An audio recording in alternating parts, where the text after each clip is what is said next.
ምን ነው እባክሽ ሚስጥረኛ ያልሽው? አይ አምነን የመጣ መስሎኝ። ጭራሽ ብለሽ ስምም አውጥተሽለታል። እሱን ያውቃል። ኧረ እንዴት ደስ ትላላችሁ! አንድ ስም ለሁለት መጠቀም ጀመራችሁ።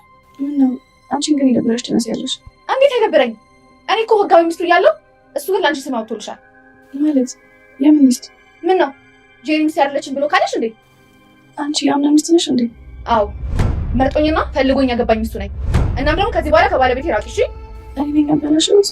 ድሮም አንቺ ነሽ መሀላችን የገባሽ ነገሮችን የምታበላሹ። ግን አምነን ለምን ደበቀኝ?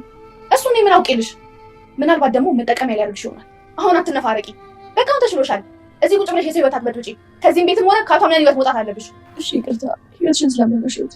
ያንቺ ቅርታ ነገሮችን አያስተካክልም። ባይሆን ከዚህ ቤት ብትሄጂ ለሁላችንም የተሻለ ነው። እሺ አሁን እሄዳለሁ። እማግዝሽ ነገር ካለ መጠየቅ ትችያለሽ። ከዛ ግን ተመልሼ ስመጣ እዚህ ክፍል ውስጥ እንዳላገኝሽ።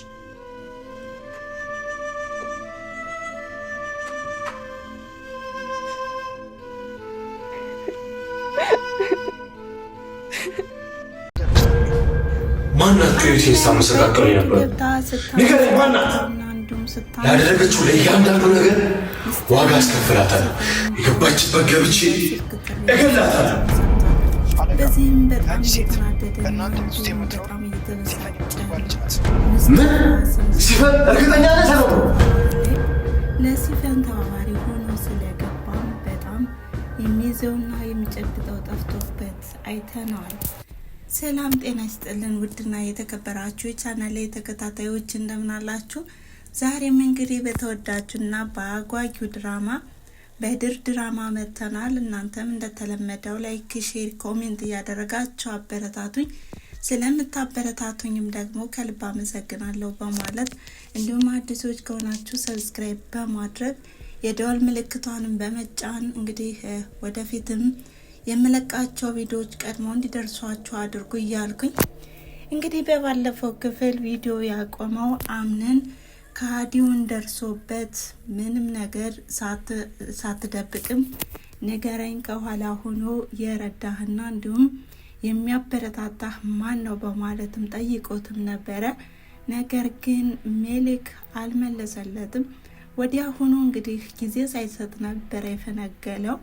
አምነን ባልጠበቀውና ባልገመተው መንገድ ወንጀለኛ ሆኗል ማለት ነው። ወዲያውኑ ታዲያ ደንግጦም እንግዲህ ሲደውልም ለስራ ባልደረቦቹና እንዲሁም ለሰራተኞቹ ሲደውልም ማንም ሊመልስለት አልቻለም። ምክንያቱም ያቺ ሌባዋ ሁላቸውንም ፈነጋግላቸው ስለወጣችና ስላመለጠቻቸው ቃልም ቢሆን ያው ብዙ በደልና እንዲሁም ብዙ እርግጫ ስለደረሰበትም ምንም ሊሰማ አልቻለም። ምክንያቱም ራሱን ስቶ ነበር የወደቀው ማለት ነው። ታዲያ በዚህ ጊዜ አምነን ወዲያውኑ የደወለው ወደ ወይዘሮ ዛራ ጓደኛ ልጅ ወይም ለወይዘሮ ዘማን እህት እንግዲህ ለጤናዋ ተንከባካቢና እንዲሁም ተቆጣጣሪ አድርጎ የተቀጠረው ልጅ ነበረ። ወዲያውኑ ስልኩን መልሶለት ካለበት ድረስ ሄደለትና ምን ተፈጥሮ ነው ብሎ ነገሩንም ሳጣራ አምነን የማይሆን ነገር አድርጊያለሁ፣ አሁን ላይ ምንም አይነት ጥያቄ እንዳትጠይቀኝ፣ ይልቁን ሰውየውን የምናሸሽበት መንገድ ንገረኝ በማለትም እንግዲህ ነግሮታል። ታዲያ ይህን ሚስጥር በሁለታችን መካከል መቆየት ይኖርበታል።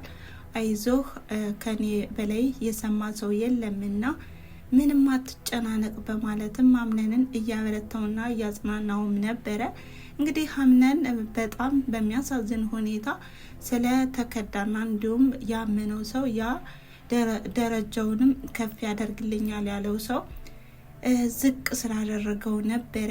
በጣም ባልጠበቀው መንገድም ሰውየውን እንግዲህ ለዚህ ነገር የዳረገው ማለት ነው።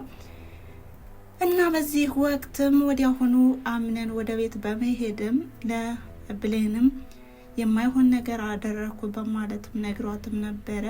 ብሌንም እያጽናናቸውና እንዲሁም አይዞህ ተረጋጋ በማለትም አጽናኝ ቃልን በመደርደርና ካለበት ችግር እንዴትና በምን ሁኔታ እንደሚወጣ እየመከረችውም ነበረ። በዚህ ሰዓት ታዲያ እንግዲህ ወይዘሮ ጄሪ ለምንድን ነው አምነን ምን እያለሽ ነበረ በማለትም ብሌንን እያስጨነቀቻትና እንዲሁም እያናደደቻትም ትገኛለች።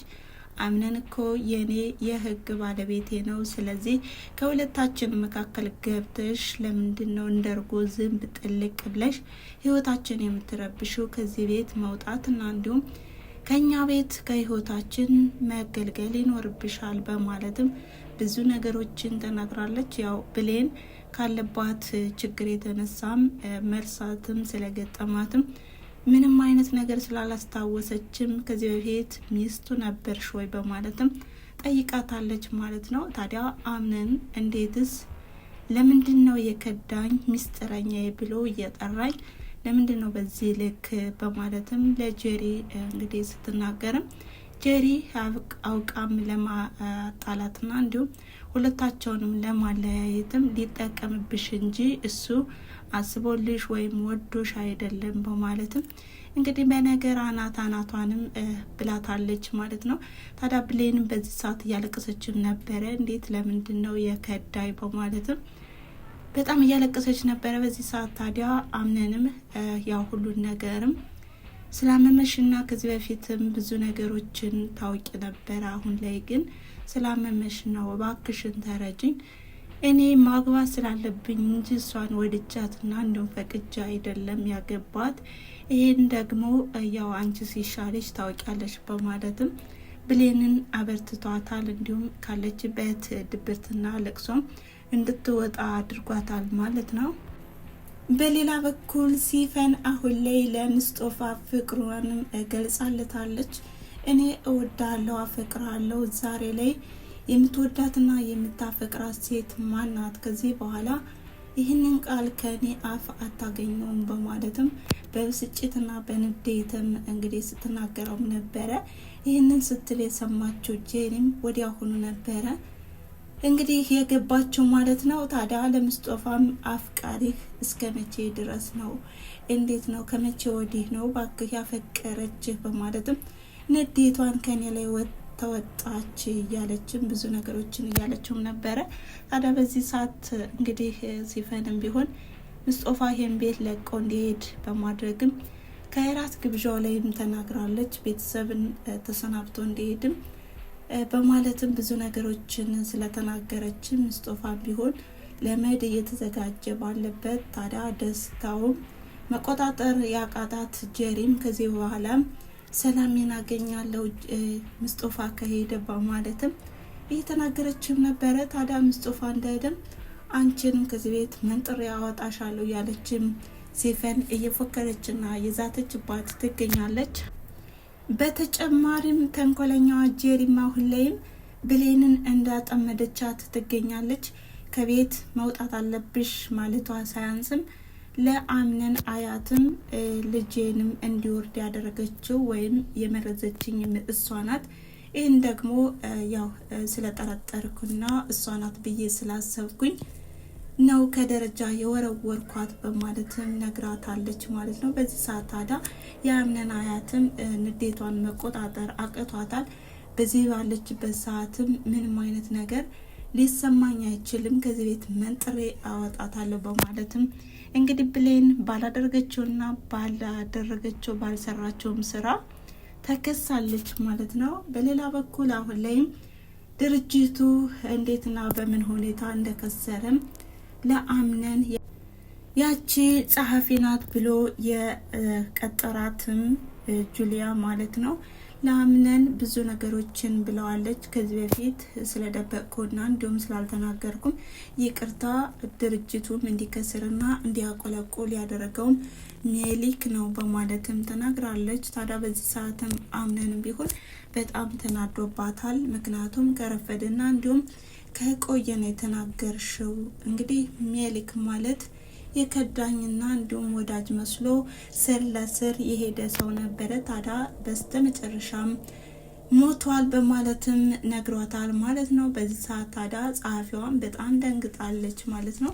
አምነን እንግዲህ በዚህ ሁኔታ ሆኖ እንኳን በጣም በሚያሳዝን ሁኔታ ያቺ ድርጅቱንም አመሰቃቅላ የወጣችው እንግዲህ ሌባ በኮድ ነው ማለት ነው። ኮምፒውተር ውስጥም ገብታ እየጎረጎረችም ነበረ ማለት ነው። እስከ መጨረሻው ድረስ እንደምታጠፋውና እንዲሁም ኪሳራ ውስጥ እንደምታስገባውም እየዛተችበትም ነበረ ስንመለከታት የነበረ። በቀጣይስ በምን አይነት መንገድ ይመጡ ይሆን? በእርግጥ አሁን ላይም አምነን ለጓደኛው ደውሎም ያው ህይወቴን ስታመሰቃቅለው የነበረችው የሰራተኛችን ልጅ ማናት? ይሄንንም አጣርተ ንገርልኝ ባለው መሰረትም እንግዲህ ደውሎ ተናግሯል ማለት ነው። አምነን ታዲያ መቆጣጠርና እንዲሁም ስሜቱን ማቋቋም በማይችለው መንገድ ነበረ እየተናደደ ሙስጠፋ የሰማ ማለት ነው። ታዲያ በዚህ አጋጣሚ የሲፈን ሚስጥር ወጥቷል ማለት ነው። በምን አይነት መንገድ እንግዲህ ይሳፈጡ ይሆን? ብቻ በጣም አጓጊው ፓርት ላይ ነን። ለማንኛውም እንኳን ሲፈን ተጋለጠች ነው የምንለው። በቀጣይ ቪዲዮ እስከምንገናኝ ድረስ መልካም ጊዜ እያልኩኝ ስላዳመጣችሁኝና አብራችሁ ስለቆያችሁ ከልብ አመሰግናለሁ እያልኩኝ ቻው።